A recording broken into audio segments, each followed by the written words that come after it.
Donc, je m'appelle Laurent Tonzak et je vais mettre un petit disclaimer. Je vais essayer de vous donner cet après-midi une perspective franco-néo-zélandaise. Et forcément, venant de Nouvelle-Zélande, j'ai un petit peu des anglicismes. Donc, je me moquais à l'époque de Jean-Claude Van Damme, mais il y aura quelques mots anglais qui vont se glisser dans la conversation. Donc, soyez indulgents avec moi.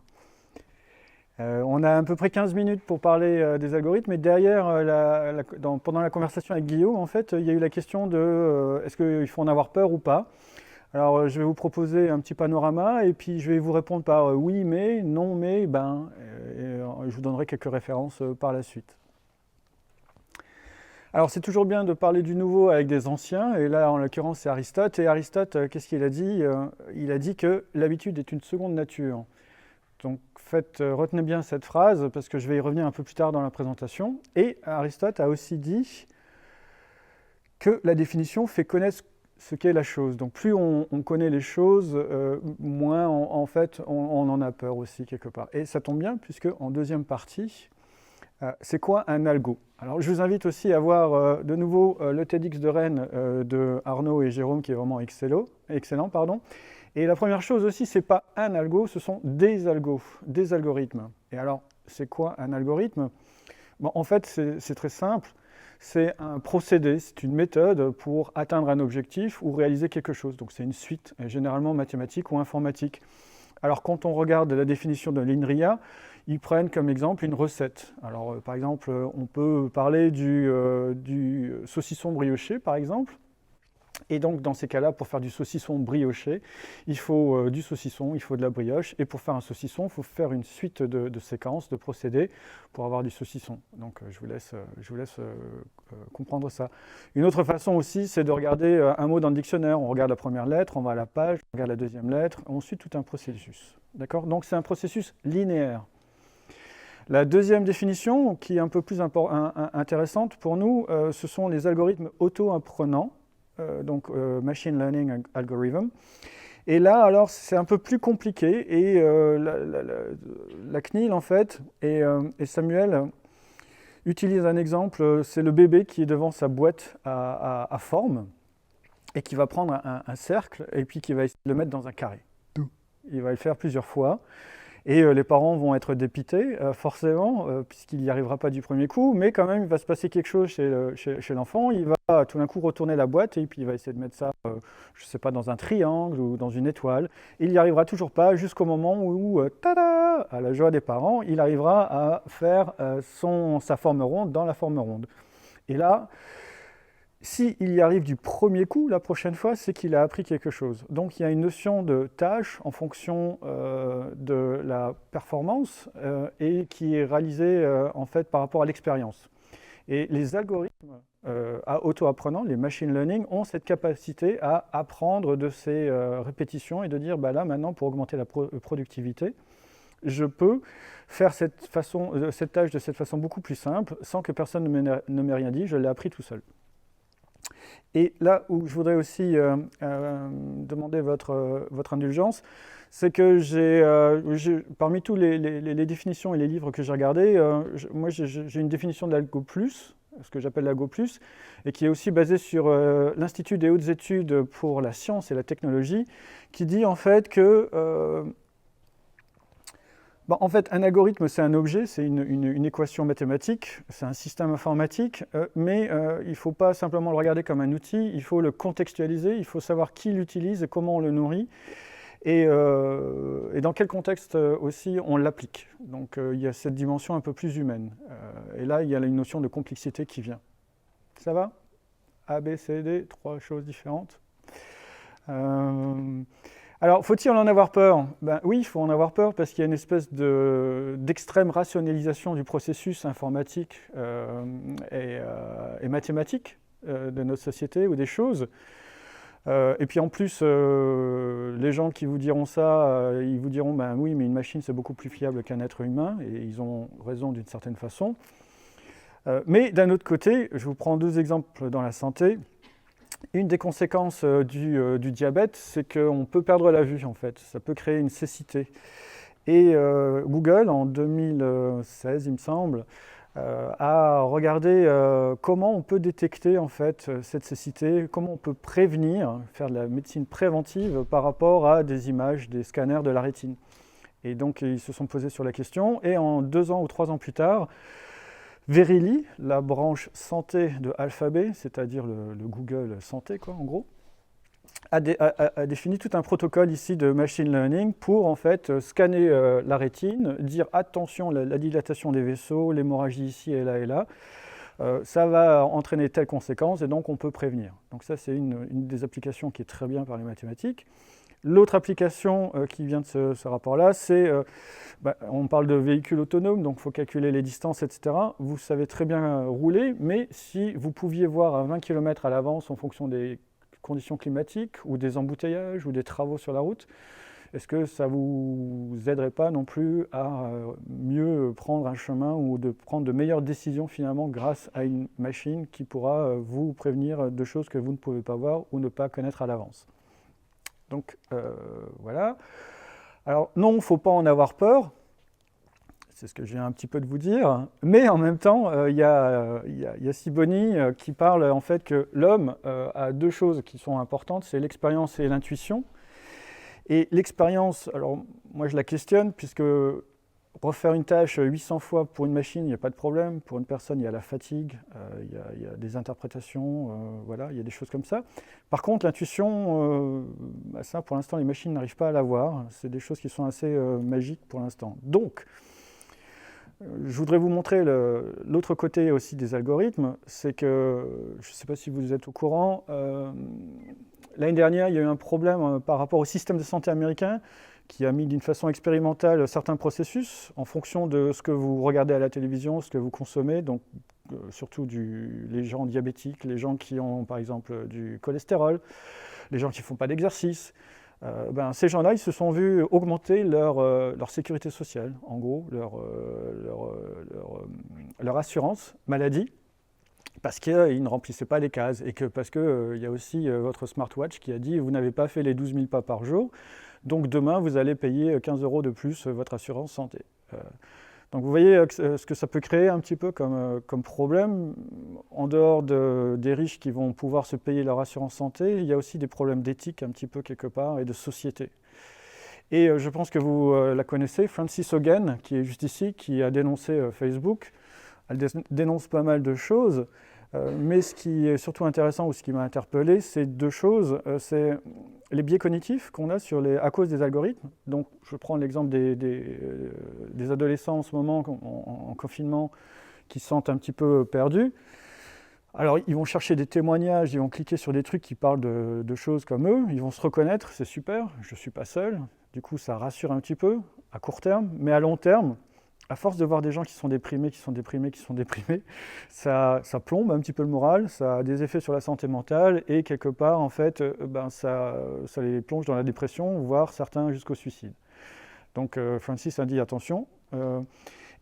Frances dit aussi, Facebook, il a maintenant saturé le marché et qu'est-ce qui se passe? C'est qui les prochains clients de Facebook? Ce sont les enfants. Donc on va mettre des algorithmes qui vont plaire aux enfants. Et vous voyez tous les problèmes éthiques qu'il peut y avoir derrière ça.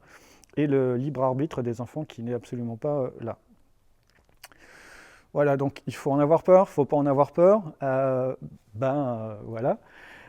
Donc dans un monde idéal, on devrait faire coexister l'intelligence humaine et l'intelligence artificielle. Et en Nouvelle-Zélande, j'ai eu la chance de travailler avec IBM qui parle d'IA au sens d'intelligence augmentée et non pas artificielle. Et j'aime bien cette définition-là parce qu'en fait, on assiste l'humain, on garde l'humain au centre des décisions, mais on l'augmente de certaines capacités informatiques, mathématiques, grâce à des processus qui sont soit linéaires, soit non linéaires par les algorithmes. Un exemple concret, c'est Emma Bede qui regardait les algorithmes des rétines, de scan de rétine avant, qui fonctionnaient très bien à San Francisco dans le laboratoire de Google. Mais qui, une fois déployé en Thaïlande, ne fonctionnait plus aussi bien. Le taux de réussite à San Francisco était de 95%. Il est tombé beaucoup plus bas en Thaïlande et elle s'est demandé comment ça se fait. En fait, comment ça se fait? Ça se fait que En Thaïlande, ils n'ont pas les mêmes machines qu'aux États-Unis, ils n'ont pas les mêmes experts qu'aux États-Unis, ils ne calibrent pas aussi souvent qu'aux États-Unis parce qu'ils n'ont pas forcément les moyens pour calibrer la machine. Et les ingénieurs qui gèrent la machine ne sont peut-être pas aussi pointus et up-to-date, comme on dit, à niveau qu'aux États-Unis. Alors elle a dit, ben, voilà, il faut faire attention comment on nourrit l'algorithme. Et est-ce que maintenant on peut simplement garder le même algorithme, mais lui donner des images un peu plus pixelisées, de moins haute définition, un peu plus floues, et est-ce que ça va résoudre le problème? Et oui, ça l'a résolu en fait. Donc ça s'est amélioré au niveau des pronostics. Ça, je ne vais pas vous en parler, c'est concernant le cancer de la peau. Mais un autre domaine qui est intéressant, c'est... est-ce que vous connaissez la BB Sounds? Non, personne. C'est l'équivalent un petit peu de Spotify, de SoundCloud. La différence, c'est que c'est entièrement gratuit, ça. Et là, on a Rita Ora, une pop chanteuse anglaise, qui va jouer sa musique, sa chanson, etc. Mais si vous écoutez BBC Sounds, l'application, l'algorithme, elle va vous dire, mais est-ce que tu sais qu'il y a une interview de Rita ici, qu'on a fait aussi? Alors tout d'un coup, vous allez peut-être écouter ça et ça et ça. Donc ça va vous donner des choses qui sont un petit peu en dehors de purement la chanson, comme on pourrait trouver sur Spotify. Donc là aussi, l'ordinateur peut peut-être, ou l'algorithme, peut vous assister dans vos décisions ou découvertes de nouvelles choses. Et il y a eu un mouvement aussi qui soutient cette façon, cette approche un petit peu d'augmenter les capacités humaines. Ça s'appelle l'ingénieur critique, qui a été fondé en 2011. C'est un manifesto qui est en ligne, et ça c'est le sixième amendement du manifesto qui dit en fait que l'objet mathématique en lui-même, il faut faire super attention, il faut bien faire attention au réseau dans lequel il est utilisé, avec quelle machine il va communiquer, dans quel contexte il va être appliqué, et quels sont les gens qui vont aussi lire la data ou qui vont comprendre les données derrière. D'accord? Donc voilà. Cerise sur le gâteau, au niveau de l'assistance, là, ce sont deux compagnies d'investissement. Deep Knowledge Venture a un algorithme, je vais vous expliquer mieux avec Hong Kong VCA, mais a un algorithme qui s'appelle Vital.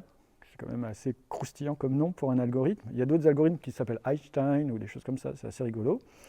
Mais par exemple, chez Hong Kong VCA, ils ont un conseil d'administration de 6 personnes.